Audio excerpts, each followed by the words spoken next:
Ang ninuno. Bago tayo magsimula, gusto ko lang magpasalamat sa lahat ng nag-advance order ng tubig ng Banahaw necklace. Sobrang daming nag-order. Bukas pa yung launching ng product pero paubos na yung stocks natin. Para sa mga gustong humabol, mag-message lang kayo sa Facebook page. Nariyan yung link sa ibaba. Shipping kaagad bukas ng morning yung products nyo. At yung mga nag-aabang naman sa Shopee, bukas ng gabi available kapag merong natira. Limited stocks lang ito. Yung susunod na batch natin, baka tumagal pa ng ilang weeks dahil pupunta pa kami ng Mount Banahaw para kumuha ng tubig.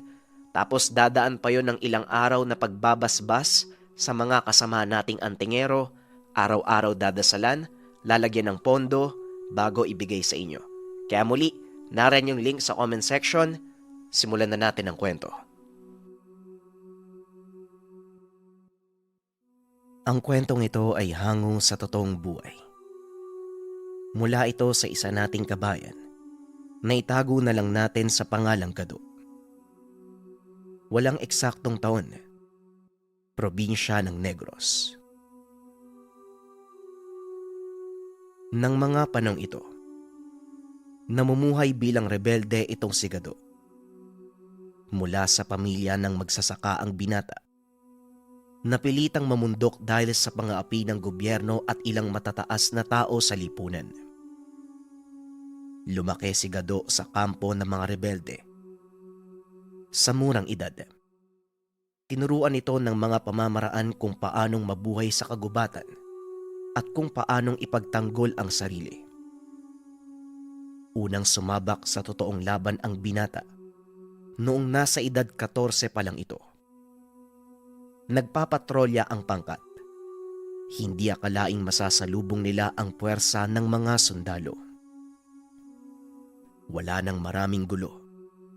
Nang makita nila Gado ang uniforme ng mga sundalo, kaagad nila itong pinaulanan ng bala. Nakipagpalitan ng putok ang mga sundalo. Ilan din sa mga kasamahan ni Gado ang nalagas. Nang mga sandaling iyon, 4 na lang silang natitira.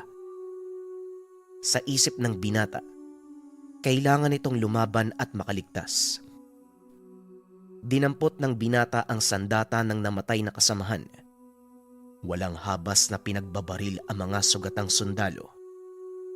Hindi na nakagante ng putok ang mga ito. Kaya naman nagawa silang ubusin ng binata. Ito rin ang pinakaunang tagumpay ni Gado laban sa mga sundalo. Kaya naman kinilala siya sa bansag na Batang Berdugo.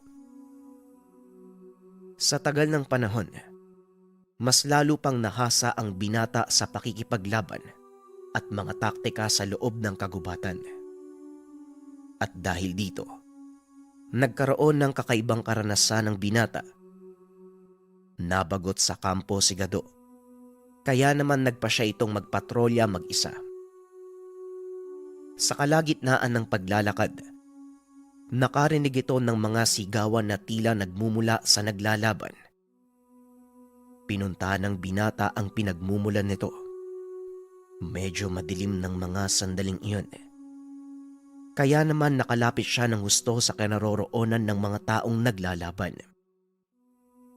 Nakita nito ang 4 na kataong pinagtutulungan ang isang batang halos kasing edad niya. Mahusay makipaglaban ang binata. Makikita ang kakaibang lakas nito. Hindi siya nakatiis. Dali-daling itinakip ng binata ang bandana sa kanyang muka at walang pagdadalawang isip na pinagbabaril ang mga kalalakihang kalaban ng binata. Nagulat naman ang mga ito.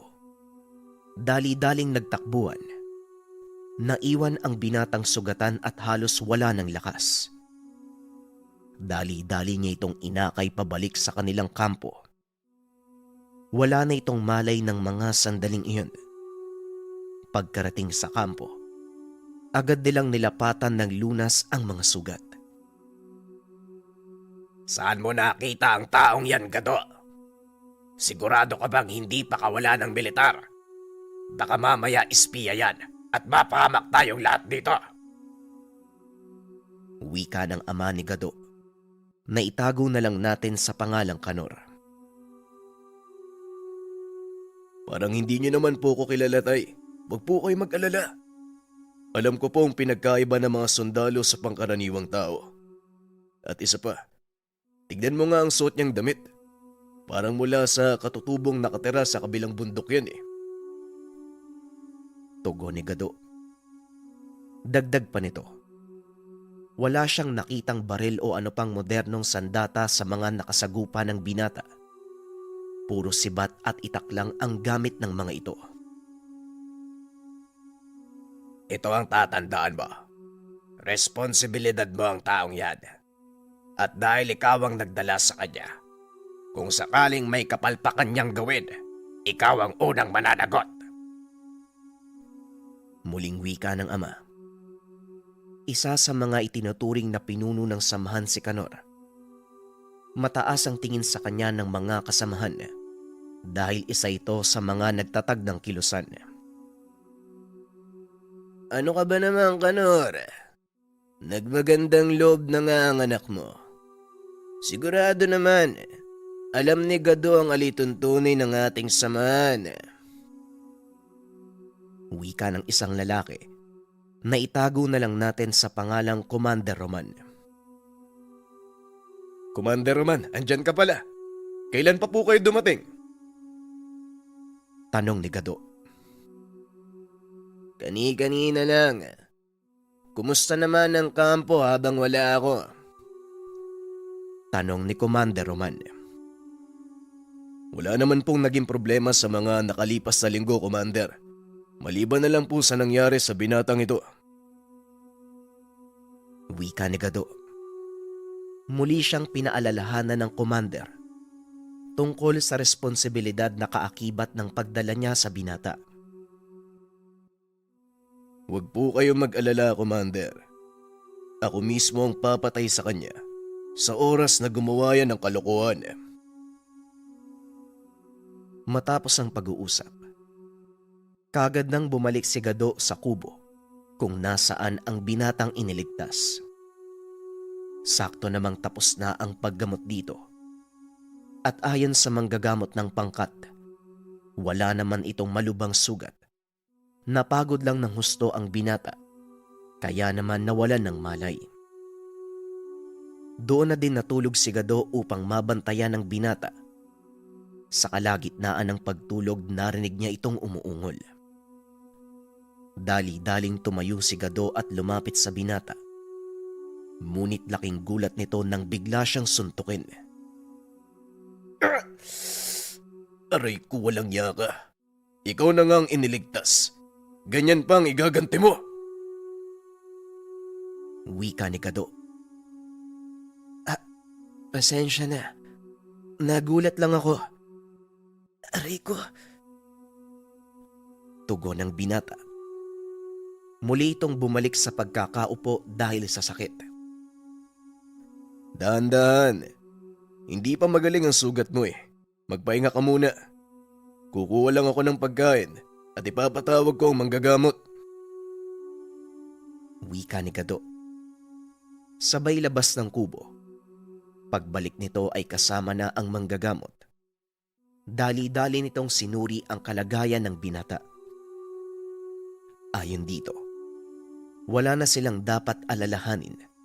Nasa maayos na itong kalagayan. Kailangan na lang antayin ang paghilom ng sugat nito. Maraming salamat po sa inyo, Aling Magda. Wika ni Gado.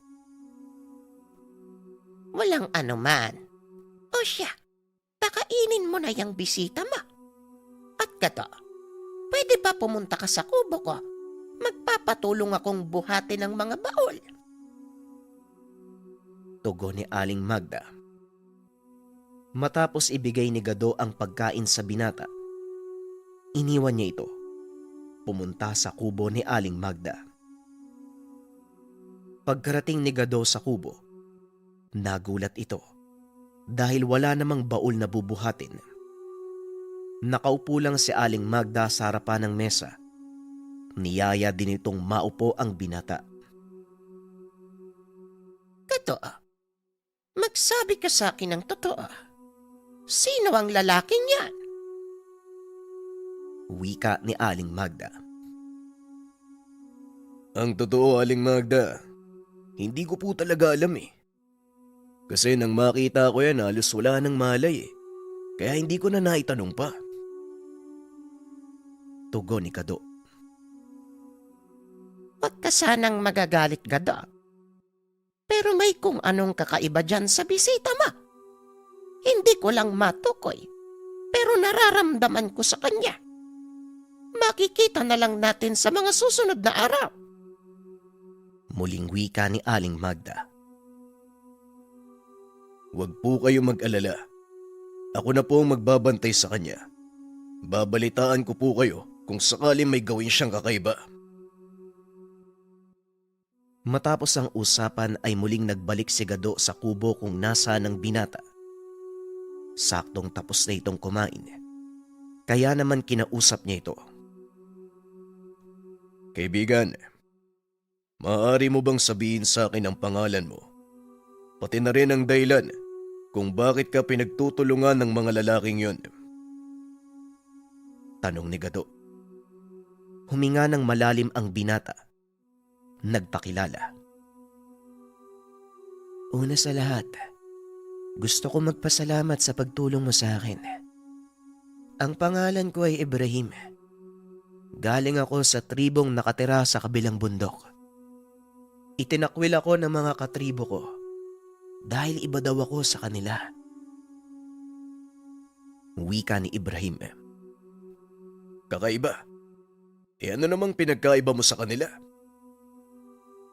Tanong ni Kado. Mahabang kwento. At alam kong hindi mo mauunawaan ang lahat kahit paliwanag ko pa. Pero sisiguraduhin ko sa'yo na hindi naman ako masama. Tugon ni Ibrahim. Ikinagagala kitang makilala. Ako nga pala si Gado. Huwag kang mag-alala. Alam kong hindi ka masamang tao, pero hindi mo maiiwasang magsuspecha ang mga kasamahan ko. At para sa iyong kalaman, nandito ka sa aming kampo. Mga rebelde kami, kaaway ng pamahalaan. Tumangulang si Ibrahim at muling nagsalita. Wala akong kinalaman sa pamahalaan. Kaya makakasigurado kang hindi ako espiya kung yon ang inyong iniisip. Tumawa ng malakas si Gado at muling nagsalita.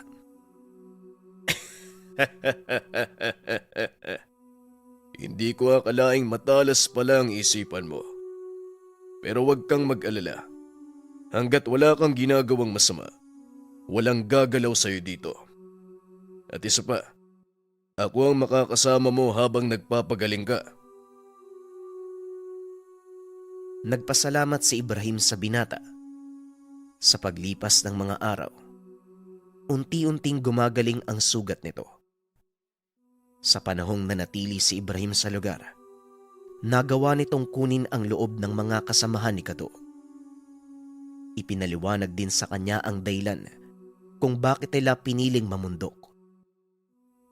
Napag-alaman ni Ibrahim na ang ilan sa mga kasapi ng kilusan mula sa marangyang pamilya, biktima ng paggigipit ng pamahalaan, kaya piniling ipaglaban ang kanilang karapatan. Unti-unti, naunawaan ng binata ang kalagayan ng mga kasapi. Sumagi din sa isipan ng binata ang makiisa sa kanilang pinaglalaban. Napag-usapan nila ito ni Gado, isang umaga habang naglalakad paikot sa kuta. Hindi ko akalaing ganito pala ang nangyayari sa kapatagan. Ang buong akala ko, maayos ang pamumuhay ng mga tao doon. Yun pala, pamahalaan mismo ang nagdudulot ng kaguluhan. Wika ni Ibrahim. Halos nagiging katunog mo na ang mga kasama ko. Huwag mo sabihin gusto mo na ding maging rebelde. Pabirong tanong ni Gado. Pinaliwanag din ito na hindi lahat sa pamahalaan ay nanggigipit. May ilang sadyang gahaman sa salapi at kapangyarihan. Ngunit may ilan din namang panig sa pinaglalaban ng kanilang kilusan. Sa kalagitnaan ng kanilang pag-uusap, biglang dumating ang isa sa mga kasamahan ni Gado na nakatalaga sa kabilang kampo. Sugatan ito at halos kapusina ng hininga. Dali-daling inalalayan nila Gado ang kasamahan. Dinala ito sa kubo ni Aling Magda at habang nilalapatan ng lunas pinaliwanag nito ang pangyayari. Ayon dito, sinalakay sila ng pangkat ng mga kalalakian.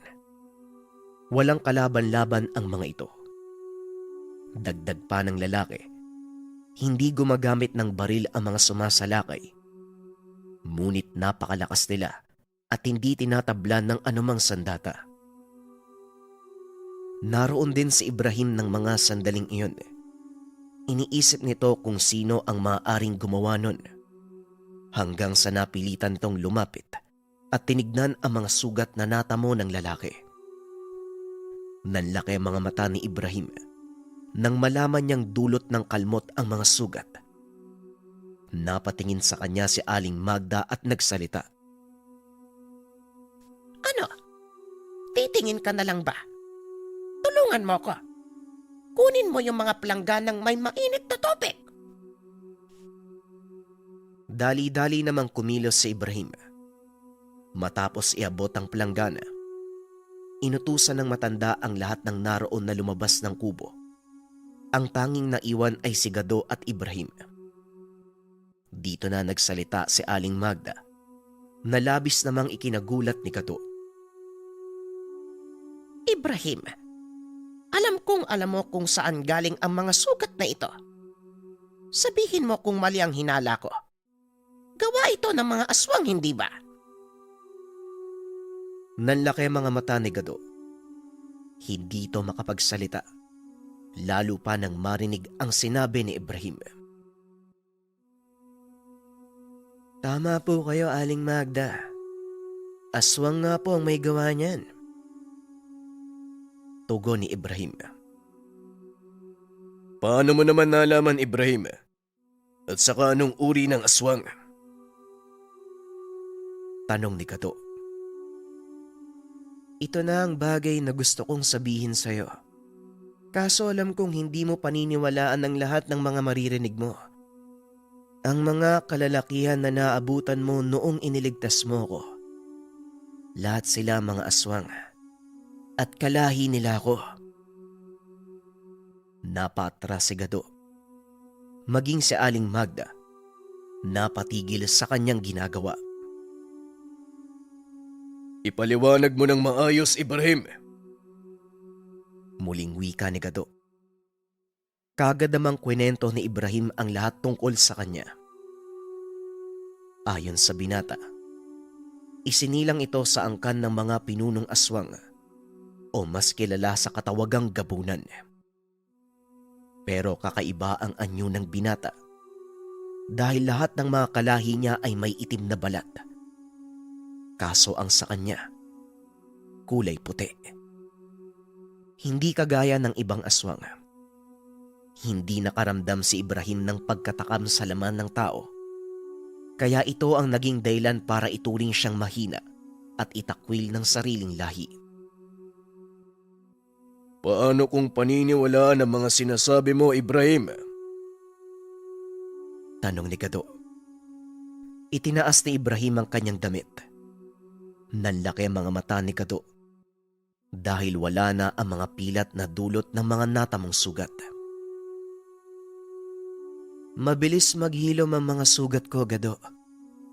Walang sandata ng tao ang maaaring tumalab sa aking balat. Pero kagaya ng sinabi ko, hindi ako masama. Pagpapaliwanag ni Ibrahim. Matapos ang usapang iyon, sinugatan nito ang palad. Ipinatak ang dugo sa bunganga ng kasamahan ni Gado. Hoy, anong ginagawa mo? Ginagamot ko siya. Wala nang pag-asang mabuhay ang taong ito. Pero kaya siyang gamutin ng dugo ng isang gabunang aswang na kagaya ko. Tugon ni Ibrahim. Matapos itong gawin ng binata, sinabihan nito si Aling Magda na hayaang makapagpahinga ang lalaki. Patuloy na pinagmamasdan ni Aling Magda ang lalaki. Halos mapatalon ito nang makita ang nangyayari. Unti-unting humihilom ang sugat nito. Mabaging langit. Anong nangyayari? Anong ginawa mo, Ibrahim? Wika ni Aling Magda. Wala po kayong dapat ipag-alala. Hindi po siya nayanggaw kagaya ng iniisip niyo. Pagpapagaling lang ng sugat ang ginawa ko. Tugon ni Ibrahim. Hindi makapaniwala si Aling Magda sa mga nakikita. Lalo pa nang tuluyan ng makakilos ang kasamahan nila Gado. Itago na lang natin sa pangalang Matyas. Matyas, kamusta ang pakiramdam mo? Maaari mo bang ipaliwanag kung ano nangyari sa kabilang kuta? Tanong ni Gado. Tinulungan naman ni Ibrahim si Matyas. Hindi namin inaasahan yung pangyayari, Gado eh. Biglaan ang lahat. Nagulat kami na marami sa mga kasama namin ang namatay. Malalakas ang sumalakay sa amin at kagaya ng sinabi ko, hindi sila tinatabla ng bala. Tugon ni Matyas. Kaagad nagkatinginan si Gado at Ibrahim. Hindi nga malayong tama ang hinala ko. Aswang nga ang sumalakay sa kuta niyo, Matyas. Pero bakit? Maigpit na ipinagbabawal ng aking ama ang pananalakay sa mga inosenteng tao. Wika ni Ibrahim. Marahil ibang lahi ang sumalakay. Pero imposible. Sa pagkakaalam ko, iisang aswang lang ang naninirahan sa kabilang dako ng kabundukan. At yon ang lahing pinagmulan mo, Ibrahim. Wika ni Aling Magda. Isang paraan lang ang alam ko upang masagot ang lahat ng tanong natin. Ibrahim, sasamahan mo ba ako? Oo naman, Gado. Walang problema. Matapos ang pag-uusap, kagad na ding umalis ang pangkat. Bagaman papalubog na ang araw, hindi nila ito alintana. Kabisado ni Gado ang kabundukan at may kakayahang makakita sa dilim si Ibrahim. Pinili ng binatang dalawa lang sila ang lumakad para makaiwas sa atensyon kung sakali man. Lalo pa kung minsan ay napapadaan ng puwersa ng militar sa paligid ng kabilang kuta. Kaunting pagpapaliwanag sa tinutukoy na kuta. Hindi ito mapagkakamalang kuta ng rebelde dahil walang nakatagong baril ang mga naninirahan dito. Puro gamit sa pagsasaka ang nakaimbak sa lugar at palagi itong pinupuntahan ng mga sundalo. Ginawa nila ang kutang iyon para madali nilang malaman ang kilos ng mga militar. Balik tayo sa kwento. Narating naman nila ang kuta ng walang problema. Kaagad nagsiyasat si Gado. At habang ginagawa niya ito, biglang nagdatingan ang pangkat ng mga sundalo. Mabuti na lang, wala itong dalang baril. Tanging itak lang na nakasugbit sa kanyang bewang ang nagsisilbing armas nito kung sakaling magkaroon ng kaguluhan. Kaagad silang inusisa ng mga militar. Nakipagtulungan naman ang dalawa. Sir, malinis po yung dalawang to. Wala pong baril. Wika ng isa sa mga sundalo. O ganun ba? Kayong dalawa, anong ginagawa niyo sa lugar? Tapos ganitong oras pa. Wika ng pinuno ng pangkat. Napadaan lang po kami. Papunta kami sa Busay. Nagkakaingin po kasi kami doon eh. Bibili po sana kami ng bigas dito. Kaso, ito po ang naabutan namin. Tugon ni Gado. Ganun ba? Ngayon lang din kami nakarating. Kaninang umaga, inulat sa amin ang pangyayari dito. Masyado kasing malayo, kaya nahirapan kaming marating ang lugar. Muling wika ng leader. Ano po bang nangyari dito? Tanong ni Gado. Hindi pa namin alam, pero parang sinalakay yata ito ng mabangis na hayop. Kaya umalis na kayo dito. Bago pa bumalik ang anumang nilalang na sumalakay dito. Matapos magsalita ng leader, nagkunwaring natataranta ang dalawa at dali-daling umalis. Mas mabuting manatili tayo dito. Kailangan nating magmatsyag. Tama ang sinabi ng sundalong yun. Kung ang mga aswang ang may gawa nito, siguradong babalik sila. Wika ni Ibrahim. Nagkubli ang dalawa sa isang malaking bato. Pinagmamasdan nila ang mga sundalo habang tinitipon ang mga bangkay na naiwan sa lugar. Nagsiga ang mga ito, kaya maliwanag ang paligid. Mula naman sa kinaroroonan nila Gado, kitang-kita ang buong lugar. Malinaw ang mga mata ni Ibrahim, kaya kung may kumilos man sa paligid kagad niya itong makikita. Ilang sandali pa, bigla nitong nakitang may gumalaw. Napatayo si Gado dahil maging siya ay napansin ito. Ibrahim, nakita mo ba yun? Huwag kang maingay. Kung aswang man yun, siguradong maririnig ka niya kahit sa ganitong distansya. Wika ni Ibrahim. Patuloy silang nagmasid hanggang sa bigla na lang may humiyaw sa loob ng kuta. Sunod-sunod na putok ang umalingaw-ngaw sa paligid. Dali-daling bumaba ang dalawa. Pinuntahan ng kuta. Nadatnan ng mga ito ang isang lalaking asong nakikipaglaban sa mga sundalo. Mabilis na kumilos si Ibrahim para pigilan ito at iligtas ang buhay ng mga sundalo. Dito nasaksihan ni Gado ang taglay na bilis at lakas ni Ibrahim. Isang suntok lang ang binigay nito sa malaking aso.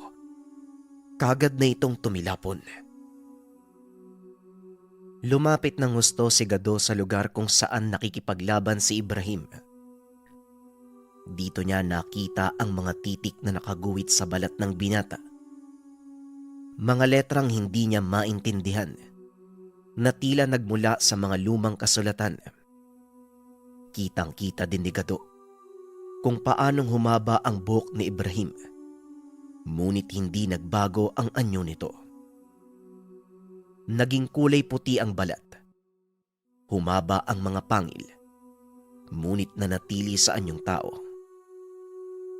Ilang sandali pa nagdatingan ang dalawa pang malalaking aso. Pinagtulungan ng mga ito si Ibrahim. Kaso nga lang walang kahirap-hirap niyang natalo ang mga kalaban. Inakala ni Gado na tapos na ang laban. Kaso nga lang isa na namang nilalang ang nagpakita. Sa pagkakataong iyon, nagawa nitong sugatan si Ibrahim. Dali-daling dumampot ng baril si Gado at pinaputokan ito. Kaso nga lang sadyang napakatibay ng balat ng nilalang na tila gawa sa makapal na kaliskis. Ang mukha nito, hawig sa isang bayawak. Kaso nga lang mahaba ang kamay at mga paa. May mahaba din itong buntot na may tinik sa dulo na nagsisilbing latigo. Dahil sa ginawa ni Gado, nakuha nito ang atensyon ng nilalang. Marami nitong naglakad papunta sa kanya at patuloy namang nagpapaputok ang binata hanggang sa naubusan ng bala. Binunot ni Gado ang itak, akmang susugod. Kaso nga lang kaagad din siyang natigilan dahil biglang lumitaw si Ibrahim sa kanyang harapan. Kung gusto mong tumulong, Ipahid mo ang talim ng itak mo sa dugo ko. Lason sa mga reptilya ang dugo ng isang gabunan. Wika ni Ibrahim. Kagad namang sinunod ng binata ang sinabi nito. Matapos ikalat ang dugo sa talim ng itak, sumabay ito kay Ibrahim sa pagsugod. Sunod-sunod na atake ang tinamo ng nilalang mula sa dalawa. Hanggang sa tuluyan itong napaatras ni Ibrahim. Hinawakan niya ito sa leeg at hinayaan si Gado na itarak ang itak sa dibdib ng nilalang. Napasigaw ito. Unti-unting nalagutan ng hininga. Hindi pa rin makapaniwala si Gado sa mga nangyayari. Napatingin na lang ito kay Ibrahim na noon ay nasa anyong aswang pa rin. Huwag kang mag-alala, kaibigan. Kahit nasa ganitong anyo, hindi mawawala ang aking tuwid na pag-iisip. Wika ni Ibrahim. Hindi naman sa natatakot ako, Ibrahim. Hindi lang talaga ako makapaniwala na may mga ganitong uri pala ng nilalang. Tugon ni Gado, habang tinutusok ang dulo ng itak sa isa sa malalaking aso. Oo, Gado. Maraming walang kalam-alam na nabubuhay ang mga reptilian, maging ang malalaking aso na yan. Kagaya ko, mula din sila sa angkan ng mga aswang. Kaso, mas mababang uri ang pinagmulan nila. Sa makatuwid, ginagawa silang utusan ng mas malakas na hanay. Pagpapaliwanag ni Ibrahim. Dagdag pa nito, hindi lang ang mga likano at reptilian ang uri ng aswang na maaari nilang makasagupa. Marami pang iba. Ang ilan ay lumilipad pa. Matapos ang labanang iyon, inikot ng dalawa ang buong kuta. Tinignan nila kung may natitira pang buhay sa mga sundalo. Sa kasamaang palad, walang natirang buhay sa mga ito. Kailangan na nating bumalik sa kuta bago pa tayo madatna ng mga kasama nila. Siguradong nakatawag na sila ng tulong. Wika ni Gado. Sumang-ayon naman si Ibrahim.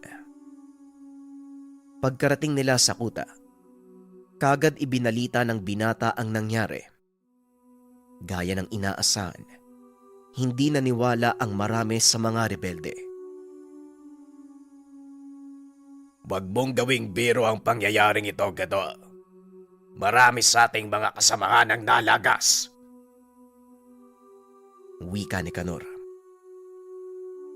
Alam ko po, Tay. Hindi po ako nagbibiro. Tugon ni Gado. Totoo po ang sinasabi namin, Tatang Kanor. Aswang po ang umubos sa mga kasamahan natin sa kabilang kuta.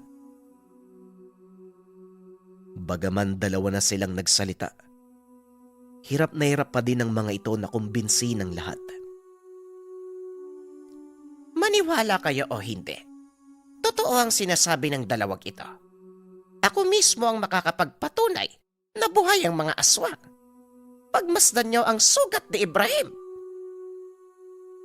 Wika ni Aling Magda, sabay taas ng damit ng binata. Maniwala po kayo. Totoo ang sinasabi ko. Dahil isa akong aswang. Mula sa lahi ng mga gabunan. Wika ni Ibrahim. Ay nako, masyadong maraming nangyari ngayong araw. Sa sobrang dami, mukhang masisiraan ako ng bait. Idagdag mo pa itong sinasabi mo, Ibrahim. Pero hindi nga utoy. Aswang ka nga ba? Biglang nabalot ng tawanan ang kaninang seryosong kapaligiran. Ito ang kakaibang katangian ni Commander Roman. Mabilis niyang mapagaan ang anumang mabigat na sitwasyon. Ay nako, Wag muna nating isipin ang mga bagay na yan. Ang mabuti pa, magpakulo ka ng tubig, Gado. Iinom tayo ng salabat habang pinag-uusapan ang tungkol dito kay Ibrahim. Wika ni Kanor. Naupo ang pangkat sa isang mahabang mesa. Doon hinayaan nilang magkwento si Ibrahim. Pinaliwanag ng binata ang buong pangyayari. Mula sa umpisa hanggang sa kung paano siyang napunta sa bahagi ng gubat na sakop ng mga rebelde. Pinaliwanag din ng binata ang mga kakayahang taglay. Ayon dito, isa sa mga dahilan kung bakit siya itinakwil ng mga kalahi ang pagiging malapit nito sa mga diwata. Habang nagkukwento si Ibrahim, isa-isang naglalabasan ang maliliit na butil ng liwanag mula sa mga puno sa paligid. Nagtitipon ang mga ito sa paligid ni Ibrahim. Labis namang namangha ang lahat. Dahil maliban sa maliliit na butil ng liwanag, may mga nilalang din na nagpakita. Ang ilan ay naglalapag ng mga prutas sa mesa. Hindi makapagsalita ang lahat, ngunit wala ring takot na bumalot sa paligid dahil napakaganda ng mga nilalang na nakapaligid sa kanila. Ang ipinagtataka ko, bakit kay tinakwil na mga kalahi mo? Dahil lang ba sa pagiging malapit sa mabubuting engkanto? Tanong ni Gado. Ang pagiging malapit sa mga engkanto, isang malaking kasalanan para sa aming angkan. Ayon sa mga kasaysayan ng aming lahi, itinakwil kami ng mga diwata dahil sa masamang gawa, kagaya ng pagpatay ng tao at pagkain ng laman. Paliwanag ni Ibrahim. Buong gabing nag-usap ang mga rebelde. Dito nila lubusang nakilala ang pagkatao ng isa't isa. Maniwala man kayo o hindi, sa loob ng maraming taon, hindi pa nagawa ng mga rebelde ang mag-usap-usap kagaya ng ginawa nila. Simula ng araw na yon, marami pang kamanghamanghang bagay ang nangyari sa kuta. Halos naging tahanan din ito ng mga elemento. Nakasanayan na din ng mga tao ang presensya ng mga ito. Dahil din sa mga elemento, naitago sa mata ng pangkaraniwang tao ang lokasyon ng kuta. Sa tulong naman ni Aling Magda, nagkaroon ng karagdagang lakas ang mga rebeldeng ginagamit nila sa pakikipaglaban kung sakaling nasa matinding panganib ang kanilang buhay.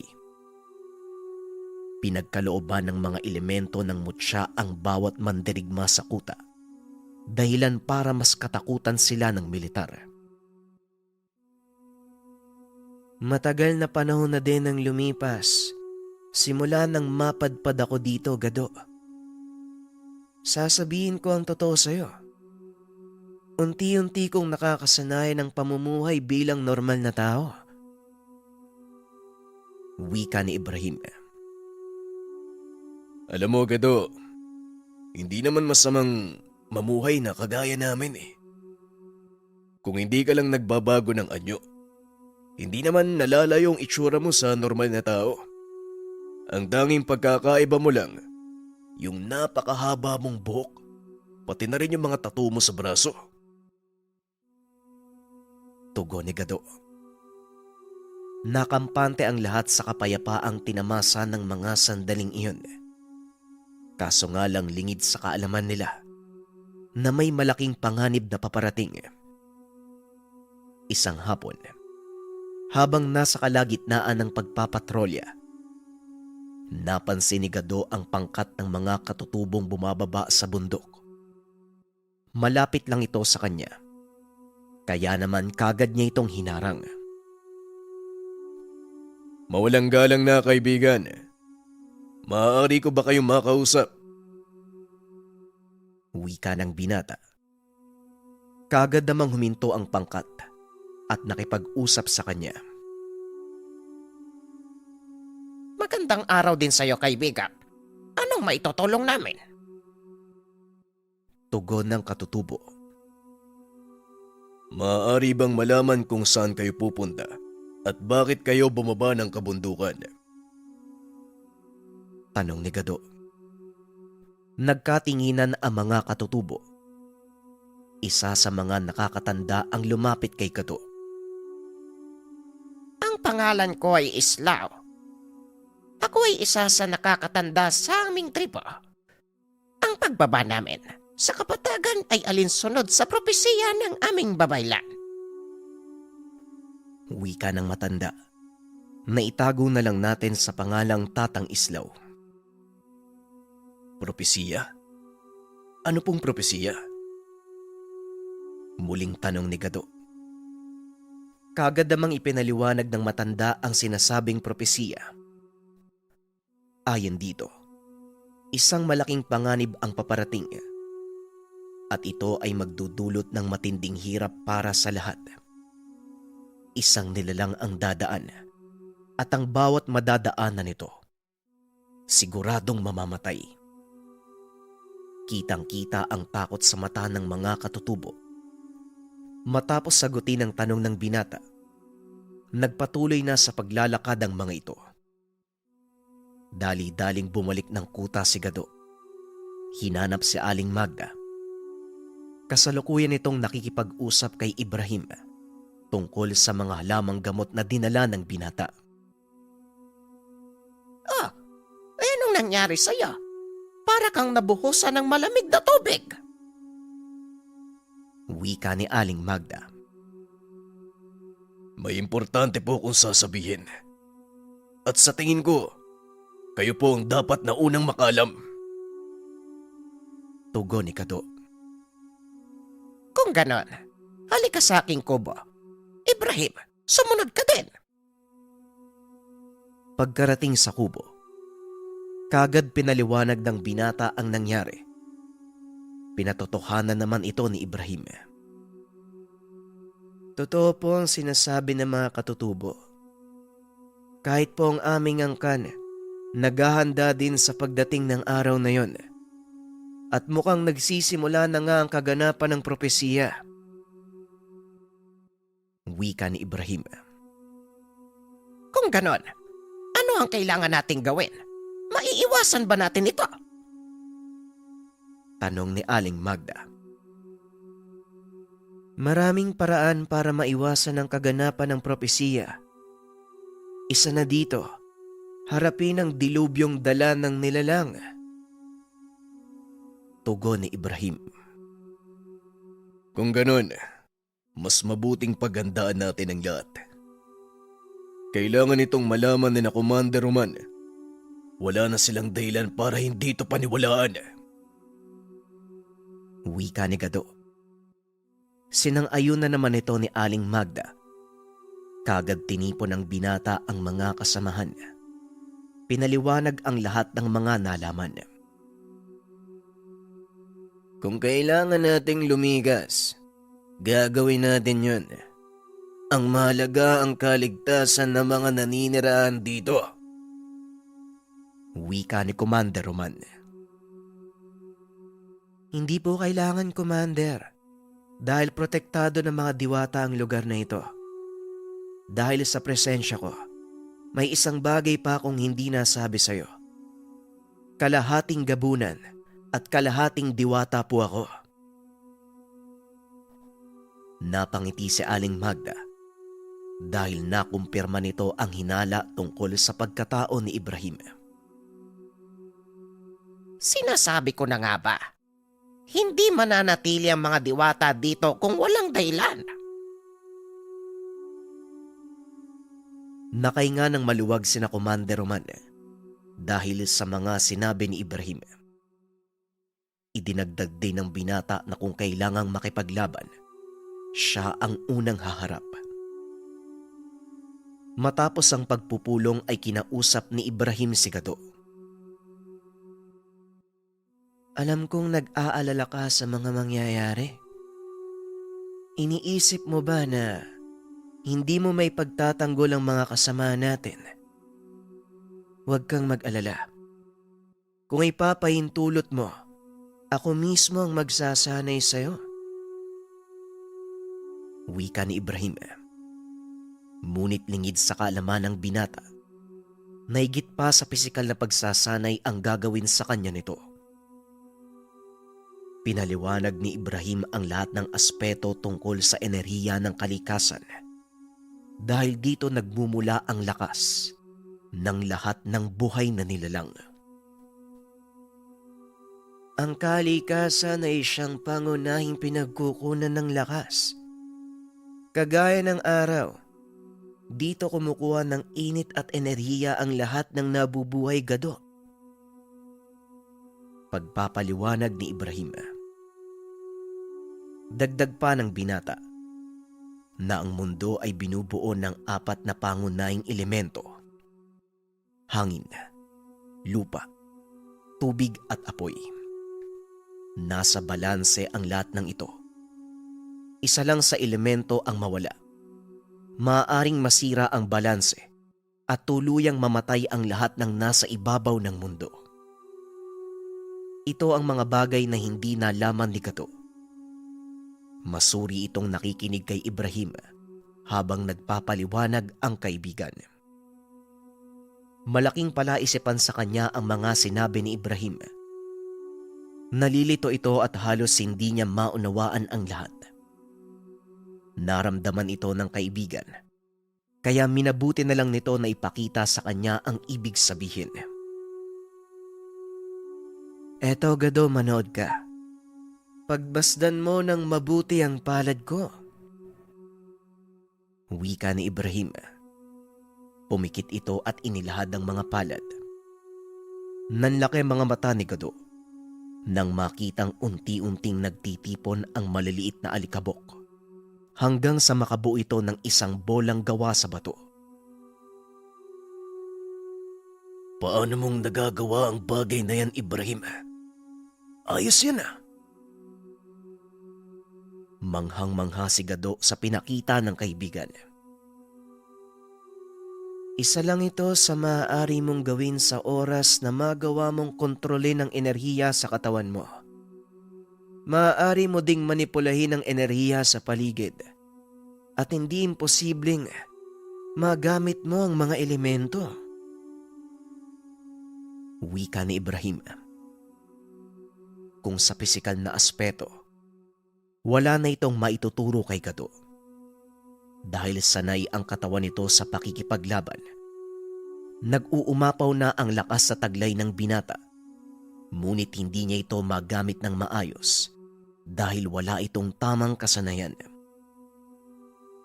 Tinanggap ng binata ang pagsasanay at sa maikling panahon, nagawa itong matutunan ni Gado. Bagaman hindi niya magawa ang mga bagay na kayang gawin ni Ibrahim, mas naging epektibo naman ang bawat galaw nito. Malaki ang pinagbago mo, Gado. Hindi ko akalaing mabilis kang matuto. Huwag kang mag-alala. Dahil kahit hindi mo magawang kontrolin ang mga elemento, mas naging mabilis naman ang kilos mo. At nadagdagan ang pisikal mong lakas. Wika ni Ibrahim. Sa loob ng mga panahong nagsasanay ang binata, naging mapayapa naman ang paligid. Walang anumang gulo. Kaso nga lang ilang araw ang nakalipas. Habang nagpapatrolya, nakasalubong ni Gado ang isang grupo ng mga taong mula sa kapatagan. Takot na takot ang mga ito. Ang ilan sa kanila ay may mga sugat. Kagad nang inusisa ng binata ang nangyari. Ngunit walang nakuwang sagot ang binata. Hindi makapagsalita ang mga ito dahil sa takot. Ang mabuti pa sumama kayo sa amin. Mas ligtas kayo sa kuta. Hindi pa man natatapos magsalita ang binata. Bigla itong nakarinig ng kaluskos sa paligid. Tinignan nito ang mga puno na pinanggagalingan ng grupo. Biglang nagtakbuhan ng mga ito. Mabuti na lang nakasunod kay Gado sina Ibrahim at Tatang Kanor, kaya napigilan nila. Mag-iingat ka, Gado. Mukhang malakas ang kung anumang paparating. Wika ni Ibrahim. Tama ka, Ibrahim. Mabuti na lang dumating kayo. Maaari niyo bang isama ang mga yan sa kuta? Pakiusap ni Gado. Si Tatang Kanor na ang maghahatid sa kanila. Hindi mo kakayaning lumabang mag-isa. Ramdam ko mula dito ang bumabalot na kasamaan sa kanya. Tugon ni Ibrahim. Kagad na ring lumakad si Tatang Kanor. Nang makalayo ang matanda, lumantad ang nilalang na humahabol sa mga taga-syudad. Nung una ay anino lang ang nakikita nila, hanggang sa tuluyan itong nagpakita. Hindi aswang ang isang to. Mag-iingat ka dahil hindi ka sasantuhin. Ang tawag sa nilalang na yan ay bawa. Wika ni Ibrahim. Nanlaki mga mata ni Gado habang nakatitig sa nilalang. Kitang-kita ang galit dito. Ngunit sa halip na sumalakay ay tila natigilan ito lalo na nang makita si Ibrahim. Sandali lang, Ibrahim. Bakit hindi siya sumusugod? Saka parang may kadenang nakatali sa leeg niya. Napansin din ito ni Ibrahim. Marami itong lumakad papunta sa nilalang. Kaibigan, alam kong hindi ka masama. Ngayon sabihin mo sa akin, ano ang nangyari at bakit may nakataling kadena sa leeg mo? Bumuga ng hangin sa ilong ang nilalang. Marahang lumuhod. Unti-unti itong huminahon. Ang mga taong iniligtas niyo sa akin, sila ang may pakana nito. Ginambala nila ang aming tahanan at pinatay ang ilan sa aming mga kalahi. Wika ng balaw. Lumapit ka, kaibigan. Kakalasing ko ang kadenang nasa leeg mo. Kagad namang sumunod ang nilalang. Nagpasalamat ng matanggal ang kadena. Natuklasan ng binata na ang kadena hindi gawa sa mundo ng mga tao. Kaagad nitong pinalaya ang bawa at kinausap si Gado. Gawa sa mundo ng mga elemento ang kadenang ito. Mukhang kailangan nating usisain yung mga taong isinama ni Mang Kanor. Dali-daling bumalik ang dalawa sa kuta. Nadatna nila ang mga kasamahan. Nakita nilang nakatali ang 3 kataong isinama ni Tatang Kanor. Itinali namin ang mga ito dahil may mga baril kaming nakuha sa kanila. Wika ni Commander Roman. Inusisa ni Ibrahim ang mga ito.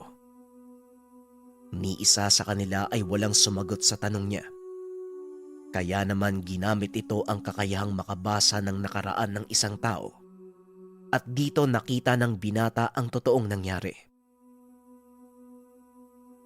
Ito na ang kinakatakutan nating dilubyo. Hindi elemento ang may gawa nito, kundi mga tao mula sa syudad. Hindi nyo alam ang ginagawa nyo. Wika ni Ibrahim. Kagad namang sumagot ang isa sa mga bihag nila na itago na lang natin sa pangalang Pascual.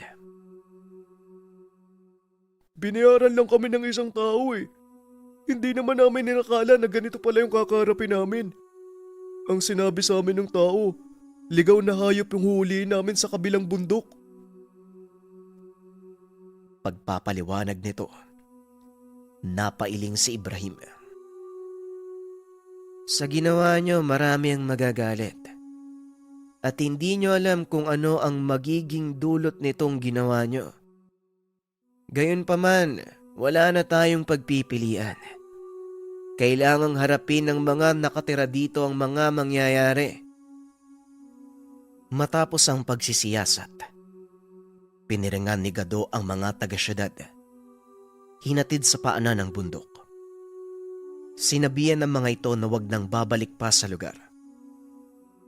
Pagkarating sa kuta, kagad sinimula ng pangkat ang paghahanda sa maaaring mangyari. Ngunit nanatiling palaisipan sa kanila kung sino ang maaaring nagpautos sa paghuli sa mga nilalang. Sa palagay mo, Ibrahim, sino ang nag-utos sa mga taong yun? At saka bakit nila pinahuli ang mga elemento? Tanong ni Gado. Hindi ko alam, Gado. Pero iisa lang ang sigurado ako. Gulo ang dala ng pangyayaring ito. Gulong kailangan nating pagandaan.